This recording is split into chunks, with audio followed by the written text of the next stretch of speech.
Hi, everybody. Jill Jack here, and you are watching Dream Big with Jill Jack. And I love being on this show, and I'm so honored to be a part of the Empower Radio family and to do this new version of it, especially during the pandemic. I feel like it's really nice to be connected and give me more of an opportunity to connect with you. So let's get started. Today, I want to talk about hope. And as I've said in the past, during some of my shows when I'm prepping and trying to figure out what we should talk about, what guests we should have and things like that, I really, really just kind of meditate and get quiet because there's obviously so many subjects we can talk about, right? But I was thinking about hope in the human spirit. And we have seen so much going on with this pandemic. And yes, there's huge dark side of it. There's absolutely, I'm not denying some of the darkness that's there. A lot of the darkness, the death, just the fear and everything. But isn't it interesting? And this just, popped in my head about we we have this spirit within us, even when we're sad, even when we're so scared or we're feeling out of control, there is something inside of us that gets us up every day. Now, when I say get up, I don't mean like everybody gets up and runs like a, a 10K. No, sometimes you get up and you just stay in bed and like stay on your phone and just read the news and things like that. But you're still up, you're still curious, you're still thinking, you're still moving somehow.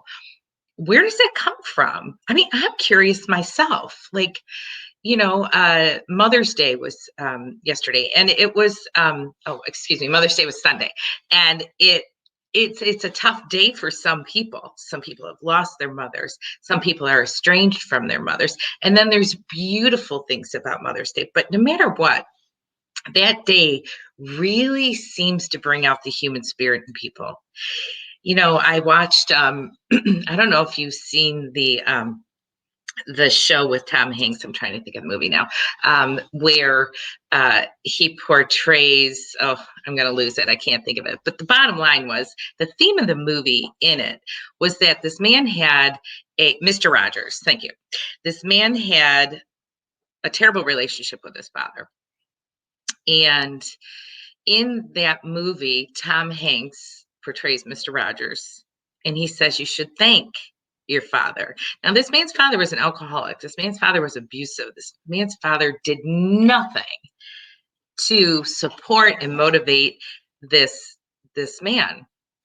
And so when Mr. Rogers said, thank him, he's like, what? And he said, you wouldn't be who you are if your father wasn't that way to you. Now, not to say who he might have been, right? He might have been obviously someone a little more different, but he was a fighter.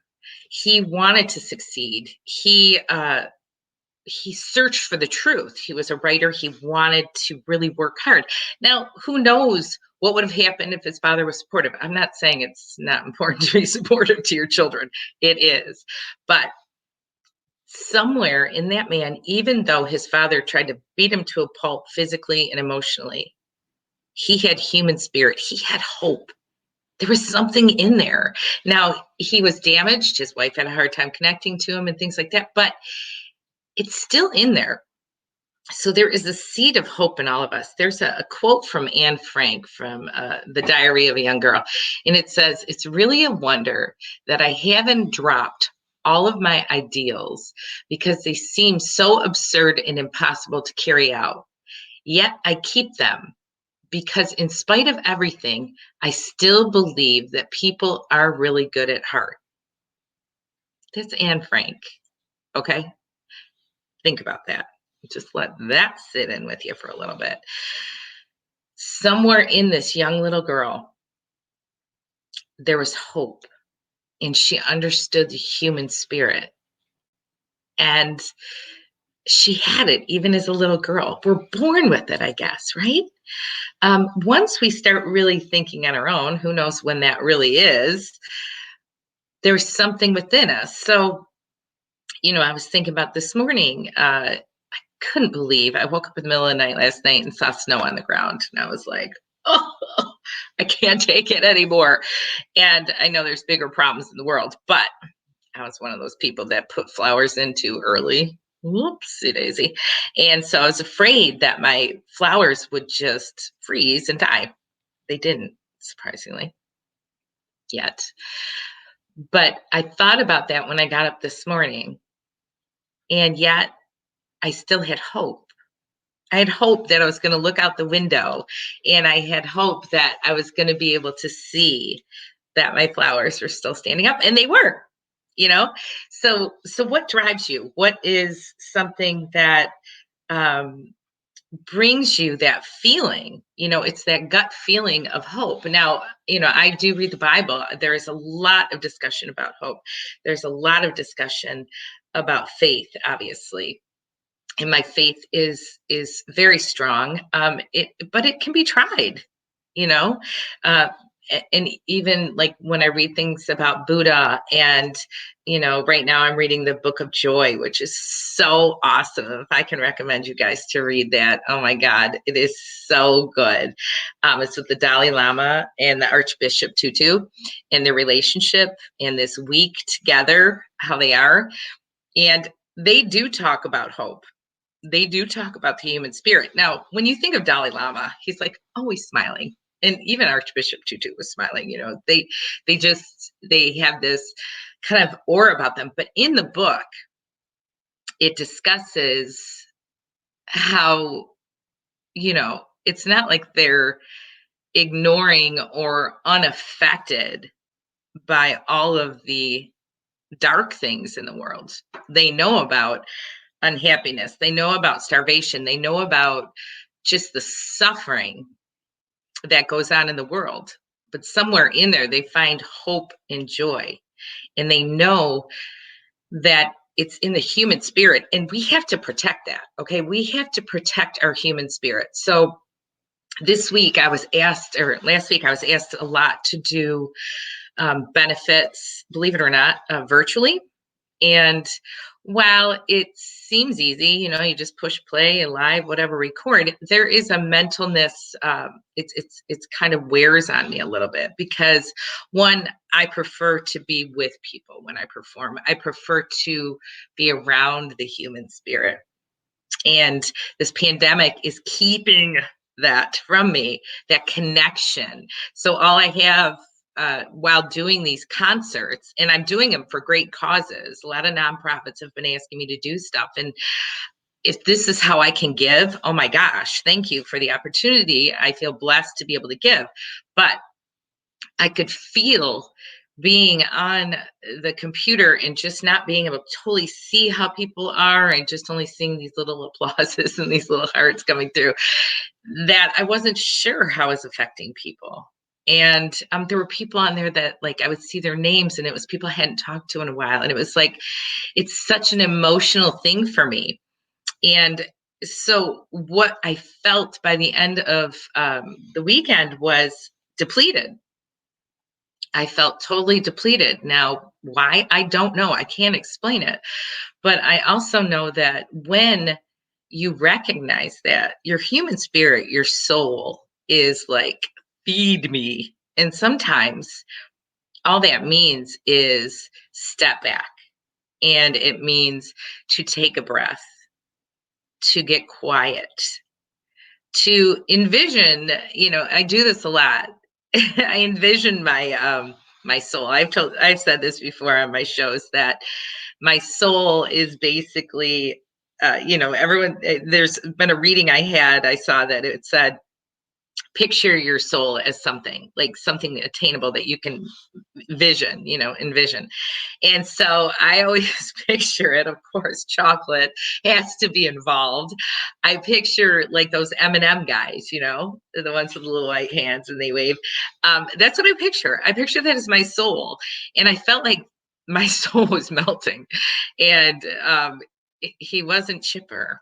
And so I knew that I have to do some changes in order to take care of my soul and my human spirit and my energy so that I can share it with others when the time is right. So along with that, that does come with hope, right? I hope that I have the time. I know I will give myself the time to regenerate and build my spirit back up.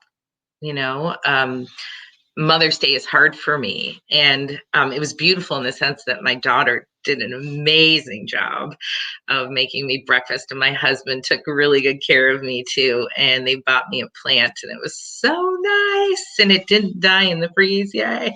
Um, but again, going back to the human spirit, and if your human spirit's tired, if your soul is tired, if you are tired, you can't, it's harder to find the hope, right? But there's always that little seed in there. I mean, it is. It's just it surprises me. Even when I know of a certain person that's going through a really, really, really hard time right now. I know quite a few people going through a hard time right now.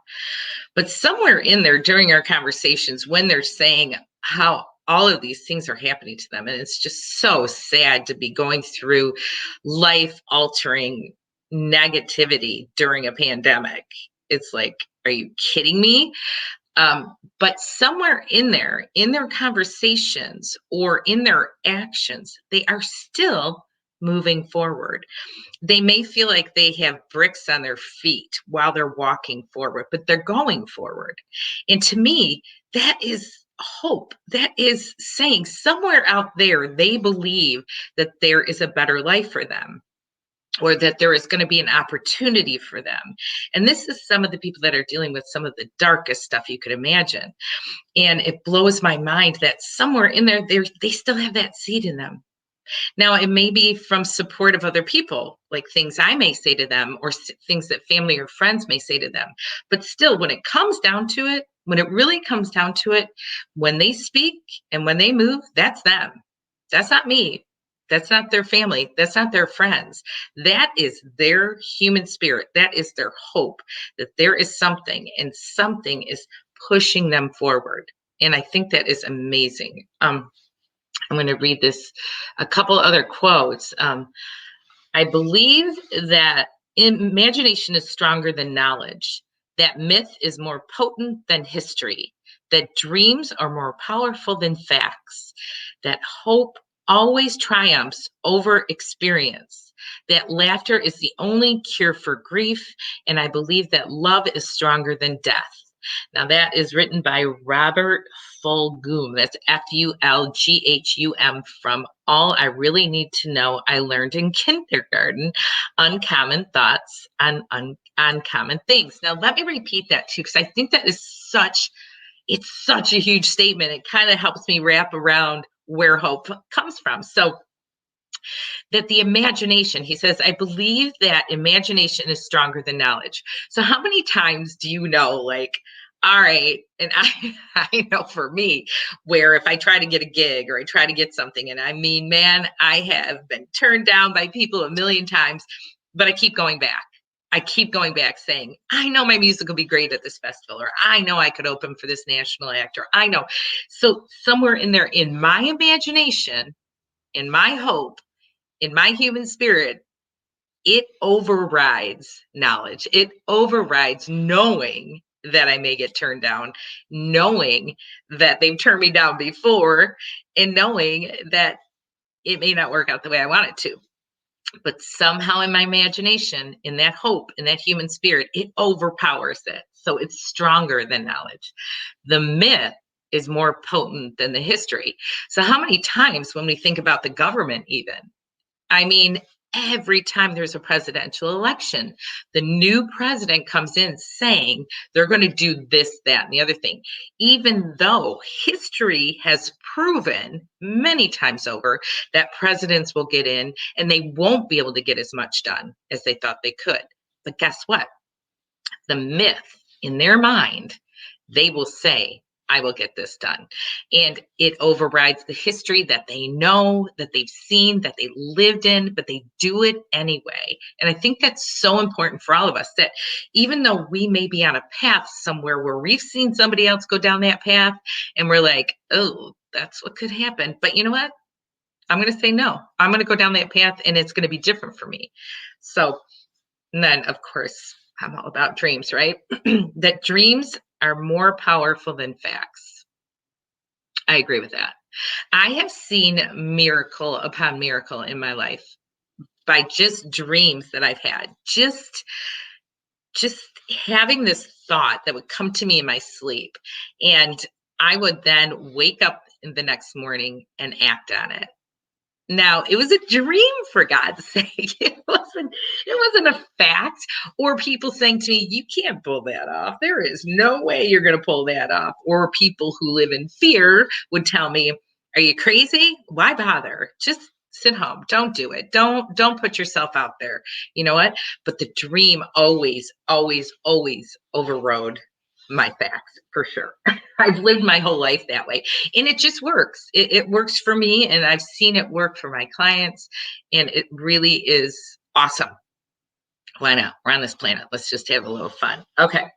So that hope always triumphs over experience. Now, that one I'm having a hard time getting my head around, but so hope overrides triumphs of the experience. And I guess let's think about that. Okay. I'll use this as an example. We've experienced slavery. We've experienced racism, horrific, horrific racism. We also had Barack Obama as the president. Now, normally I don't talk politics, but this is just a great example where you think about, that there is hope triumphing over experience. Now, think about the people that had grandparents who were slaves, or people that had family that was in Auschwitz. Think about all that, and yet the hope for their children and their grandchildren and so on and so forth was that they would survive, that they would thrive in a world that they were not allowed to do so. And that is hope triumphing over experience. It is so exciting when I hear stories about people who have families that have never had the opportunity to go to college, and they may be the first daughter to ever go to college and graduate and become a doctor or something like that. It's like that is hope triumphing over the experience. Now, those parents could have sat back and said, you know what? In my experience, I never could go to college. I could never afford it. I could never make it. And so, yeah, we're not even going to let you think about that. We're not going to give you hope. We're not going to say you can do it. Hope is actually the door opening. That is you putting your hand on the door handle and opening and saying, I'm willing to go out there and fight all of the knowledge, all of the experiences I may have, all of the history that's out there that says I couldn't do this, but yet it gets you through.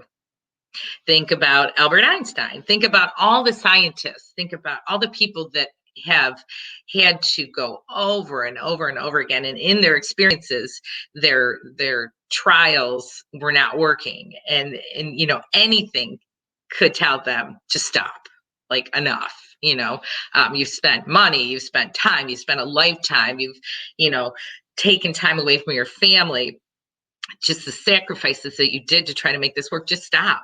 Well, somewhere in there, and all those scientists, thank God, they had hope. Somewhere in their human spirit, they had a fight in them that was bigger than anything, and they just kept going. So I think that's so amazing to me that we somehow, you can feel it stirring in you. You can. When you feel like, oh my gosh, my bank account's empty, my car's not running, my marriage isn't working, something like that. Somewhere in there, there's this hope that's like, I am going to have another car someday. Someday I am going to have, because you wouldn't even have that feeling of grief if you didn't know on the other side of it, there could be another answer. So you don't give up. Even on days where you feel dark, there is still that little bit of hope in you, that little seed. So the other one, the laughter. The laughter is the only cure for grief. Okay, I don't know about you guys, but when my dad died, I'll tell you this story. My dad, and it sounds terrible while I was laughing, but let me give you the story. So here we are in hospice. I have had no sleep for 10 days straight. I am just out of it. And when your mind is deprived of sleep, anything can happen. So, and I hope my attorney's not going to kill me for saying this story, but it is a funny story. So, he had texted me to ask me how my dad was, and my daughter and I just kind of stepped out of the room for a minute to just to get some air and let my other siblings in there and some other visitors. And as I'm walking down the hall with my daughter, there's this text from my attorney that says, "I'm watching your dad out the window having sex." And I'm like, what? Like, what? What? What is he doing? What is he talking about? And my daughter looks at me and I'm horrified. And I'm like, and he's like, almost like joking. And I'm reading this text and I'm like, what?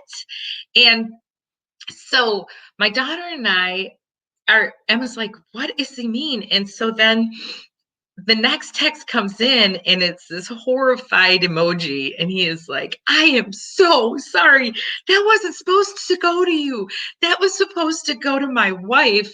She always says that her dad comes and visits her as a cardinal, a red cardinal."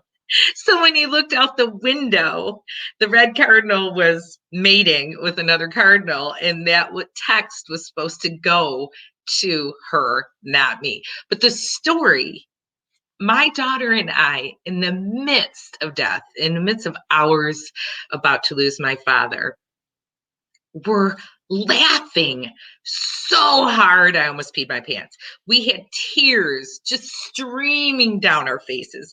And these nurses thought we were hysterical with grief. We were actually laughing, and we felt guilty that we were laughing. But that laughter, oh my gosh, did it just alleviate grief, even for just a moment, even for just a moment. And what's important is that within that moment of laughter, I, it was like my human spirit was, it's like it got pulled out of the reality I was in into another state of mind. And I could just relax for a second. I could just find some peace of mind for a second. And it was such a gift. I mean, my attorney is still horrified. Every now and then I'll send him a picture of a cardinal, and he'll just be like, oh my God, but it is just the best story. So, you know, think about that. Let me just leave that thought with you again so that you guys are with me on this week. When you wake up tomorrow, even during the day today, remember your human spirits in there. Picture it. I don't care if you picture it, Marilyn Monroe, Elvis Presley, whatever you want, Bob Dylan, you name it. But okay, so I believe that the imagination is stronger than knowledge, that myth is more potent than history, that dreams are more powerful than facts, that hope always triumphs over experience, that laughter, I always think of a red cardinal, is the only cure for grief.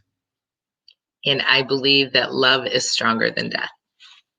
So, with that, I just want to say thank you so much for tuning in to Dream Big with Jill Jack, and know that your hope is in you, that your human spirit is in you. You can't get away from it. It is there. Feed it, give it energy, give it love. As corny as that sounds, it will help you smile and get through anything. Love you with love. Take care. Dream big. Have a great week.